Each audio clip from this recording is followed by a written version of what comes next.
a bride, but he can't even see her. Shameful. Get lost with your blind husband.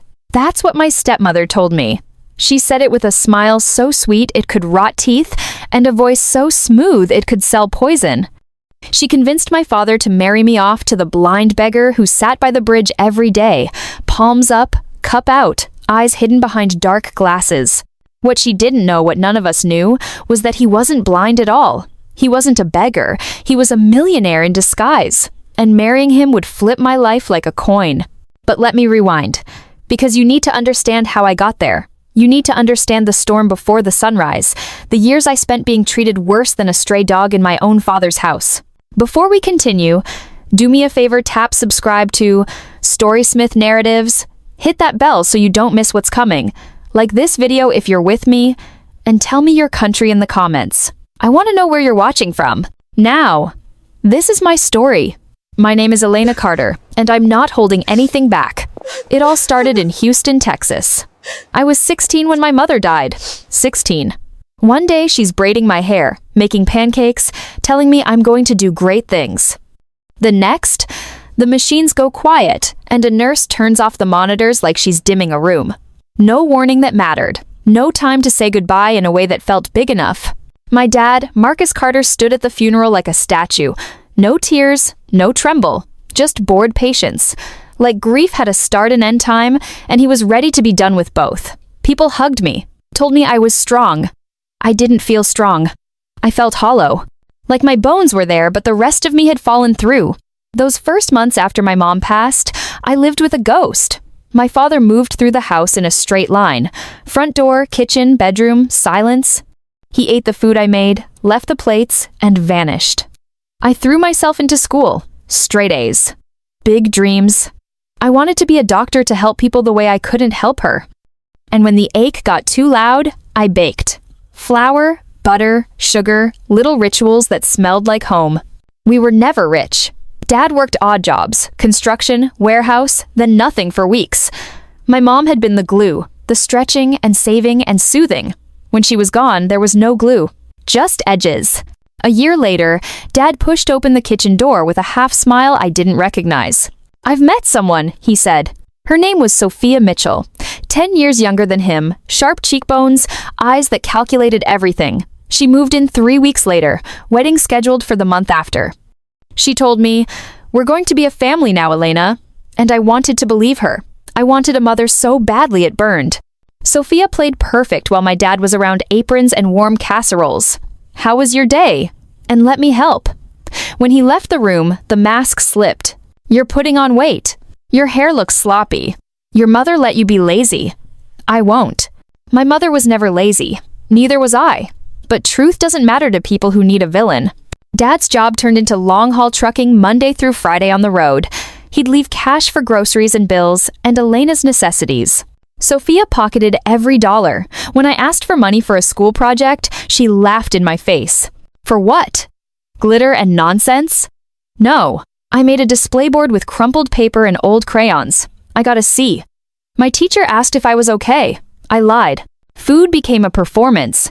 Dad got full plates. I got scraps, burnt edges, 2 forkfuls of vegetables. You don't need more. My clothes frayed, my shoes developed holes. When I asked for basics, she'd say, "No." When Dad came home, she'd say, "Elena never asks for anything. I love her like my own." And Dad would nod, grateful to the woman who was fixing his family. The worst part? My period. I asked for pads, and Sophia actually laughed. "I'm not wasting money on that. Figure it out." I used rags. I washed them in the sink and hung them in my closet, praying she wouldn't notice. At school, I wore dark jeans and a jacket around my waist. One day, I stood up in algebra and felt everything go warm and wrong. I held my backpack behind me and walked out while whispers bloomed. In the bathroom, I cried until my face went blotchy. I signed out early and walked home like a ghost. Sophia smiled when she saw me. "Rough day?" she asked, delighted. I became a shadow in my own house. I left before dawn to avoid her and stayed at the library until closing. When I finally got home, the chore list was waiting. Scrub, mop, wash, redo. If I missed a spot she couldn't see, she would find it and make me start over. I slept in little pieces. I woke to her knocking, scolding, inventing crimes I hadn't committed. My grades slipped. Not much, but enough to scare me. My dream of college slid further away. Still, some teachers saw me. Miss Alvarez tucked granola bars into my bag. Mr. Patel accidentally left spare lab supplies on my desk. Their kindness burned and healed at the same time. By 19, I was still in high school because grief had stolen a year. I was holding my dreams like lifelines. Doctor, baker, free. Those words hummed in my head whenever the dark got loud. Then I met Daniel Reed. There's a bridge not far from my school. Under it, the creek was more gravel than water. People stood there sometimes with cardboard signs, a cup, a story. One afternoon, I saw a new figure. Youngish, maybe late 20s, a white cane across his lap, sunglasses hiding his eyes. He sat quiet, face turned toward the sun as if it had answers. The next day, he was there again. And the next. I started to look for him without meaning to.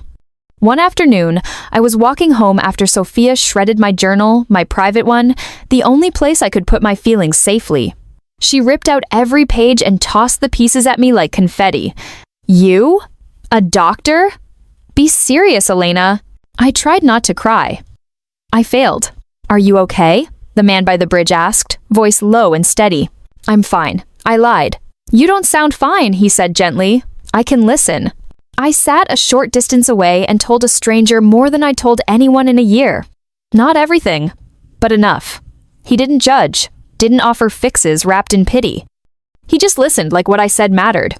When I finished, he said, "Hard doesn't mean hopeless. You haven't given up, I can hear it. People who keep going through this much, they do big things." It's Stillfist. What's your name? I asked. Daniel? He said. Daniel Reed. I'm Elena. Elena Carter. Nice to meet you, Elena Carter, he said. Even like this. I started stopping by every day. I brought him whatever I could sneak past Sophia, an apple, a sandwich, cookies when I managed to bake in secret. He always thanked me like I'd given him a crown. He asked about my dreams, and when I told him, doctor, and maybe one day, a bakery, he said the most simple, impossible thing. Then do both. He told me he'd lost his sight in an accident. He told me about places he'd been and books he missed. He said he'd learned that life throws you sideways, and sometimes that's the only road to where you were meant to go. I wasn't sure I believed him, but I wanted to. Then Sophia got pregnant. Dad lit up like a Christmas tree. A second chance. The way he cuddled that baby Lily Mitchell Carter made me ache. He never looked at me like that. Money that didn't exist suddenly paid for strollers and onesies. Sophia wore smug-like lipstick. She noticed I still stopped by the bridge. One night at dinner, while Lily gurgled in her lap, she said, "Marcus, did you know Elena spends time with a homeless man? A blind one, down by the bridge." Dad's fork froze midair. "What?" "He's my friend," I said quickly. "We talk." Sophia sighed. "He's a beggar, Elena. It isn't safe. It looks bad. People like him," I said, my voice shaking, "are still people." Dad slammed his hand on the table. "Don't talk to your stepmother like that. You're forbidden from seeing him." I still went.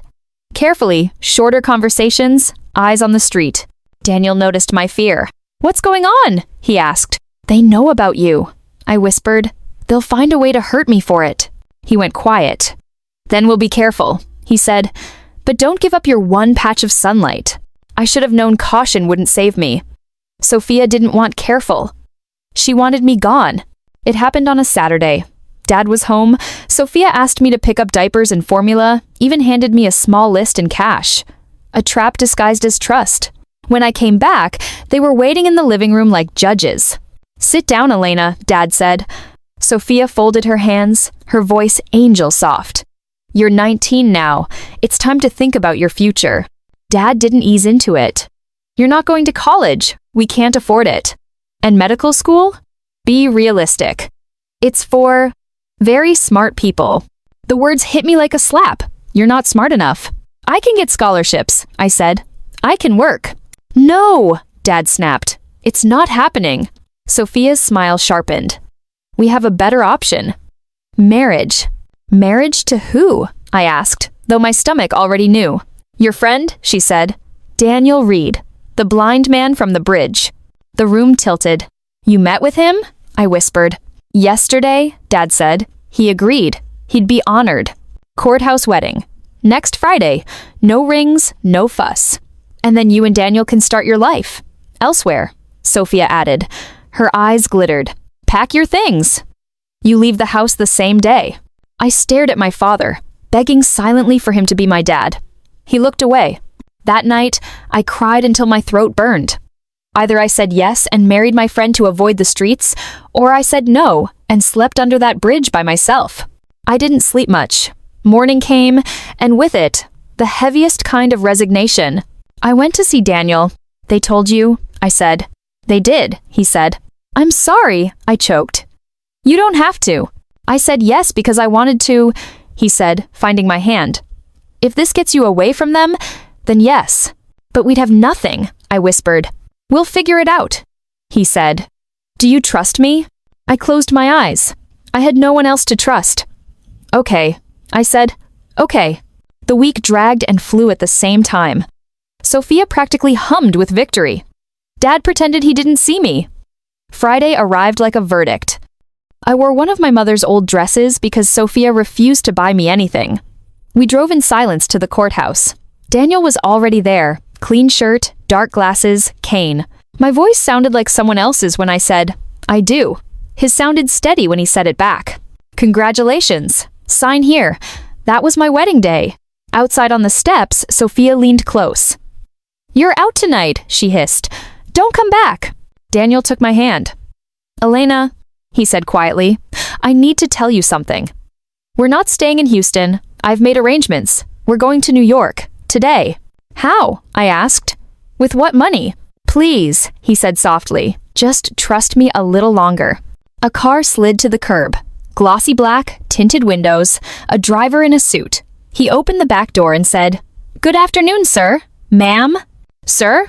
Before I could speak, Daniel took off his sunglasses. His eyes, clear, bright, looked right into mine.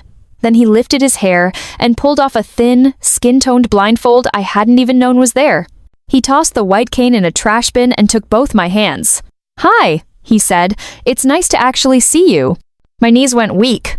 You can see. I can, he said. I always could. You lied to me, I whispered. I did, he said. And I'm sorry. Let me explain, please. I looked back at the car where Sophia watched from the passenger seat with a satisfied smirk. Dad didn't look up. He was already on his phone, already done with me. What choice do I have? I said to myself. None. We got in the car. The driver asked, To the airport, sir? Private terminal? Daniel nodded. Yes. Who are you? I asked when the door shut. He leaned back, posture changing from weary to something else. My name is Daniel Reed, and I told you the truth about that. But the rest I need to start from the beginning. I'm from New York. My family is wealthy. Very wealthy. I was tired of being treated like a wallet with a heartbeat. I wanted to meet someone who saw me. Not the money, not the name, me. So you pretended to be a blind beggar, I said, anger and confusion twisting together. I know how it sounds, he said quickly, but I sat on that bridge for weeks, and people ignored me. You didn't. You talked to me on your worst day and brought me food when you barely had any. You were kind without any reason to be. When your father and stepmother came with their plan, I realized I could help you leave and be honest with you at the same time. I should have told you sooner. I'm sorry. I stared at him, at the leather seats, at a life I didn't understand. What happens now? I asked. Whatever you want, he said. If you want an annulment, I'll make sure you're safe, educated, and set up. If you want to see where this goes, I'd like that even more. You're not trapped anymore, Elena. You're free. The plane was waiting when we arrived, sleek and impossible. We flew to New York, where a second car drove us through the city and out to a walled estate that looked like it had its own weather. Inside, a woman ran down the steps before the car fully stopped. Daniel, she cried, folding him into a hug. Then she turned to me with eyes that looked like home. You must be Elena. I'm Margaret Reed. Call me Maggie. Welcome home, sweetheart. I broke. Right there on the driveway of a mansion, I cried in a stranger's arms because someone finally called me sweetheart and meant it. Maggie's husband, Edward Reed, was quieter but kind. Daniel's younger sister, Amelia, talked a mile a minute and promised to be my shopping partner, my city guide, my friend. They showed me a bedroom the size of our entire house in Houston. Maggie squeezed my hand and said, "You're safe now. Whatever she did to you, she doesn't get to do it anymore." That night, Daniel didn't touch me, didn't assume anything. He knocked, asked how I was, and said he'd sleep in a guest room unless I wanted otherwise. I didn't. Not yet. I needed time to pull my soul back into my skin. In the morning, Maggie brought a tray with fruit and pastries that tasted like another planet. "You want to be a doctor," she said, not as a question, but as a promise. "We'll help you finish school, get into a good college, and keep going as far as you want. Money is not your problem anymore. Dream as big as you like." I didn't know how to accept that kind of love. "I can't pay you back," I whispered. "You're family," Maggie said. "We don't invoice family for love." Over the next weeks, I learned how to live without flinching. Amelia took me shopping and didn't let me apologize for liking things. Edward talked to me about books like my opinion mattered. Daniel and I walked the gardens and watched movies in a theater room that made me laugh and cry in the same breath. He never pushed. He let me set the pace of my own healing. One night, at a restaurant high above the city, Daniel took my hand over dessert. "I know we're married on paper," he said, "but I want to earn it for real. I'm falling in love with you, Elena. Not because I rescued you, because I see you." I felt the ground shift and settle under me. "I'm falling for you too," I said softly, "and that terrifies me. But with you, it feels right." When we got back home, he walked me to my door like it was the first time. I opened it. "Stay," I said. "I'm ready." We built a life. Slowly. Carefully. Maggie helped me finish my high school credits through a private tutor. I earned my GED and got into Columbia for pre-med. I studied like a woman who had once been told she wasn't smart enough. Daniel's family cheered every exam, every acceptance, every little victory that looked small to the world and enormous to me. I still baked huge loaves of bread that made the kitchen smell like forgiveness. Lemon cakes Amelia swore could fix a bad day. "You could sell these," she said. "Maybe someday," I said. For now, I held on to medicine with both hands. Years blurred into chapters, college, then med school. The nights got long and the days longer, and I loved it. I learned to listen to stories inside bodies, to hold hands while machines beeped, to be the person who said, "We'll take care of you," and meant it. Daniel and I talked about kids. I was afraid I'd be like Sophia, afraid I wouldn't know how to love right. Therapy helped, time helped, Daniel helped. Our son Teddy arrived on a fall morning so clear it felt like the sky had been polished. 2 years later, our daughter Claire was born, and we gave her my mother's middle name to keep a piece of her in the light. Sometimes, in the quiet, I thought about Houston. I didn't call. I didn't write. But I asked a private investigator to make sure they were alive. Dad kept driving. Sophia had twins, 2 boys. The news didn't burn the way it once did. It just floated by. My past lost the power to choke me.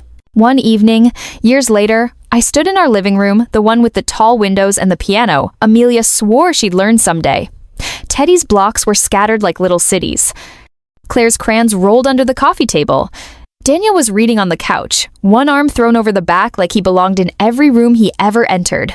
"Do you ever think about that bridge?" I asked. "All the time," he said, closing his book. "You tricked me," I said, smiling now. "You know that, right?" "I know," he said, standing and crossing the room to me. "And I'm still making it up to you." He tucked a strand of hair behind my ear. "You saved me first," he added. "You sat with a stranger and gave him the kind of kindness you were starving for. You were the real thing, Elena. You still are." I laughed, and the sound felt like a room with all the windows open. Later that night, after we tucked the kids in and the house went soft and quiet, my phone buzzed with a message I hadn't expected a number from Houston. A few words from a man who had never known how to be a father. "Elena, are you okay?" I stared at the screen for a long time. Then I put the phone down. I walked back to the living room where Daniel waited with tea and that look, the one that said I didn't have to carry anything alone. "I am," I said, answering a question my father wasn't brave enough to ask. "I'm okay." Because here's the truth. No one told me when I was 16 and grief felt like drowning. The future shows up anyway. Sometimes it arrives in a clean shirt on courthouse steps. Sometimes it hides behind dark glasses and a white cane. Sometimes it looks like a bridge, and sometimes it looks like a front door flung open by a woman who says, "Welcome home, sweetheart." If you're standing on your own bridge right now, hungry, scared, invisible, listen to me. Hard doesn't mean hopeless. Keep going. Keep the crumbs of your dream in your pocket. One day, you'll pour them out and realize they were seeds. My name is Elena Carter Reed. I married the blind beggar. My stepmother chose to get rid of me. It was the best mistake she ever made. And this is only the beginning.